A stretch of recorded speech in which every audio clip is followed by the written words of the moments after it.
So it's pretty interesting. I think one of the guys is way more credible than the other. So there's two Italians there. I'm going to botch the names, but one is Roberto Pinati, and he seems like he's basically just been doing studies of UFOs forever, and that's really all he's done. He doesn't have a whole ton of like science credentials or anything, but at the same time, he wasn't the guy that was talking for most of the episode. Right. So maybe that's fine. Anyways, I don't think that he was that interesting. The other guy is way more interesting, though. Claire Bruno Verdruccio? I don't know.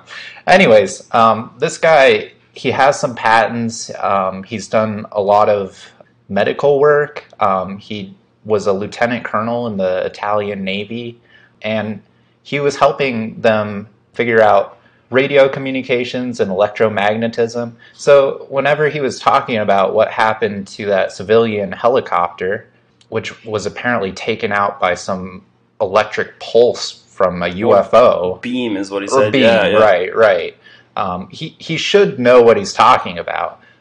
Granted, the rest of the stuff they talked about depleted uranium missiles not being able to take down these things, I don't know where he's coming up with that. Well, yeah, he said that if you shoot a missile at them, it'll return the missile to the sender, and it'll turn it around, which is crazy because it means that they must have shot a missile at these things at one point and then seen it turn around and come back. Right. So, I mean, did someone die in that, or like what were they shooting at? I know. That's crazy. And he said that they know that when the craft fires a weapon, it has to exit their cloak mode or their stealth mode, and that makes them susceptible to depleted uranium bullets, which is interesting because that's also what we have on our A-10 Warthogs. Right. So, but I mean, this guy totally could be talking out of his ass, or he's just giving us false information. Maybe. I mean, it's got to be dramatized a little bit because it's on television. So it's hard to say where the line of truth needs to be drawn with this. I think definitely the civilian helicopter incident is interesting and probably should be looked into a little bit more. But all the other stuff he said, I don't know how he would know this. I mean, he was basically working as a scientist. So. Yeah, and I mean, they said that they found the frequency, and when they play that frequency, it acts as a beacon to call the craft. I mean, did they do this? Is this a verifiable experiment that we can do? Right. If they tell us the frequency, can we test this and try to call them? Right. I mean, there's so many questions. Yeah, and I don't know whether some of it was taken out of context, too. I think it was, because according to UFO Joe, it wasn't a military helicopter, it was a civilian one. He has an Italian researcher friend who's into UFOs, and he found all this information. And also, his conclusion, based on a newspaper article, was that the fires weren't started by a UFO, it was just some Italian guy. So we'll link that in the description. Yeah, I think specifically the History Channel has done some of that in the past, too, as far as taking certain videos out of context or taking quotes from people out of context in order to make things more interesting. But I mean, that's their job, right? They're trying to get viewers. So it's hard to say how much of that interview was true, but it is pretty interesting. And I think we should talk a little bit more about do you think the Italians are being honest? Do you think like they're just trying to help us, or do you think that they're just messing with us, basically? Yeah, so you just hit on basically everything when you said that it might be all dramatic and, played up and over-exaggerated just to get views. So is the media and History Channel, are they playing that angle where they just want to make the public scared of UFOs so that they can get more views and more money and more ad revenue? Or is there something really going on? And you said, are the Italians telling us the truth? I mean, that's a great question. Are they really trying to find out all of the information that is out there? And that's why they said, we can only tell you our information if you give us something in return. If they really wanted to get to the bottom of this, you'd think that they would give away their information for free, right? Right. So, I mean, the fact that they're saying, we're not the Russians, you can share your information with us, it shows that they want the information, possibly for military purposes, possibly just because they want answers like everyone else. But another possibility that I came up with is, what if the Italians are kind of like a double agent or like an information broker where theoretically, I'm not saying that this is what's happening, I'm just saying it's a possibility, they could be giving false information away to the United States, trying to get real information from the United States, which in turn they could either use or they could give to Russia, or they could give false information to the Russians and then give real information to the United States. So it could be some kind of double agent scenario like that. So what do you think about all that? Well, I don't know. Kind of like I said, it seems like the one guy is pretty legitimate. Like he's done quite a bit of stuff. And so I don't think that we can just discredit what he's saying. But at the same time, like there's just so much that he said that's not backed up by anything, right? Like, well, we need the evidence to verify what he said. Right. Did they actually shoot like depleted uranium yeah. missiles at these things or what? Well, I think it's depleted uranium bullets. Bullets. But then also there's apparently a separate incident with a missile as well. And we need the evidence for both of those. Right. Yeah. And it's hard to say what all got talked about in that room. We only get the short edited clips of it, but it's pretty interesting. I want to know all of the information that was on that flash drive that they gave to Elizondo and Tom DeLonge. Yeah. And even further, I want to know what Elizondo gave them in return for the information that the Italians gave us. Right. I want to know what he was able to say to them, because he was playing that same NDA card where, I can't answer these questions because it's classified. Right. The Italians asked him directly, has your government tried to contact aliens? And his response, of course, is, I can't say that. Of course, it's classified. Yeah. So, I mean, it seems like maybe we did try to contact aliens, because if we didn't, he could easily say, no, we haven't. Mm-hmm. But if he says it's classified, there might be something there. Yeah,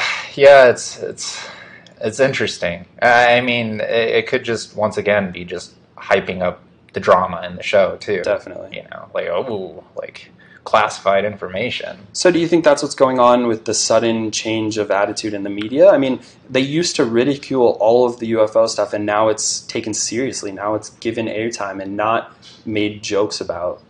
I think that it's kind of interesting. I think that it was taken seriously at times but it's usually all centered around certain clips that come up, right? So like if you look through like the past, every time that interest in UFOs and aliens spikes is around a clip that goes viral, basically. Mm-hmm. But right now, and there definitely are those 3 clips that TTSA released, but there's a lot of people just talking about other things too. It's interesting. I don't know exactly why. All of a sudden, it seems like UFOs are taken more seriously. But what do you think? One possibility, like we said, is that they just realized they could get a lot more money by making people afraid of it, and that gets more clicks and more views. Sorry to cut you off, but to be clear, who is getting the money? Well, I mean, that's a great question. On the surface, the media companies are.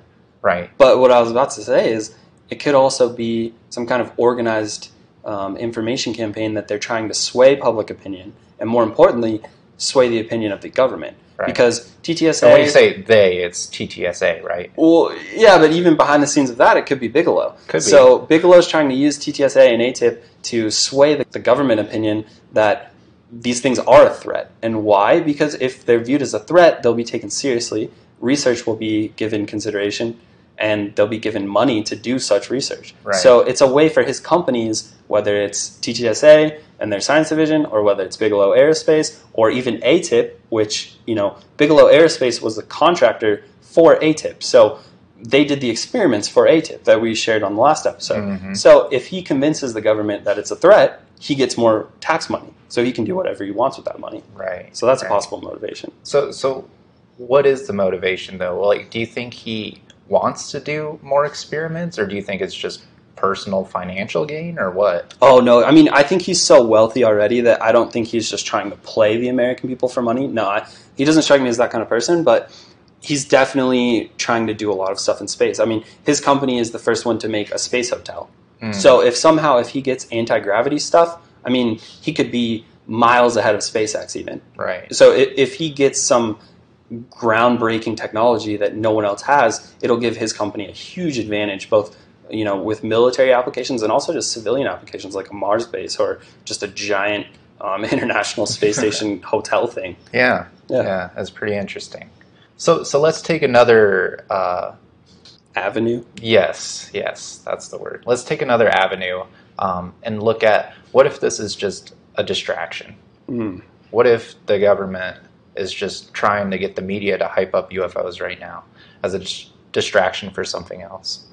Or distraction for? I don't know. Yeah, I don't know either, but it could be anything. It could be the military-industrial complex starting more wars. It could be global warming or something like that. But if you're focused on all of these alien stories, you're not going to be so focused on what's actually going on. Do you think assuming they're not real. Right. Do you think it's popular enough, though, that it would work as a distraction? Because, like, probably most people that I talk to about aren't concerning themselves with this as much as we are.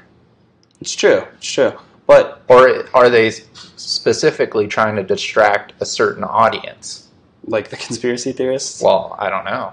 Yeah. Or maybe, you know, people are starting to catch on to certain things and they just want to distract those people from what they're trying to find. And the classic distraction that it's always been, or almost always has been, is it's a distraction from military technology. Mm. So by playing this UFO ET card, they can say that we don't know what it is, when in fact they might. It might be our technology. Right. I'm not saying all of it is, but certainly some of it probably was. Right. Whether it's the SR-71, the B-2 bomber, all of those projects, or classified drones now, it's a way to explain away things that will not become public information for another 20, 40 years. Right, right. So let's say that it is just the U.S.'s technology. Like, maybe we have that advanced technology. Why would we be trying to pass it off as UFOs? Like, why wouldn't we want to just brag to the world that, you know, look, we have these awesome drones and stuff that can do crazy shit? Mm-hmm. It goes back to kind of the Cold War and all of that disinformation and propaganda campaigns. So if we do have some insane technology, we could keep it secret in terms of us, like our own population knowing about it, and also certain other countries knowing about it, and then share it with only the countries that we want to know about it. That's a possibility, because we could give them the classified secret information.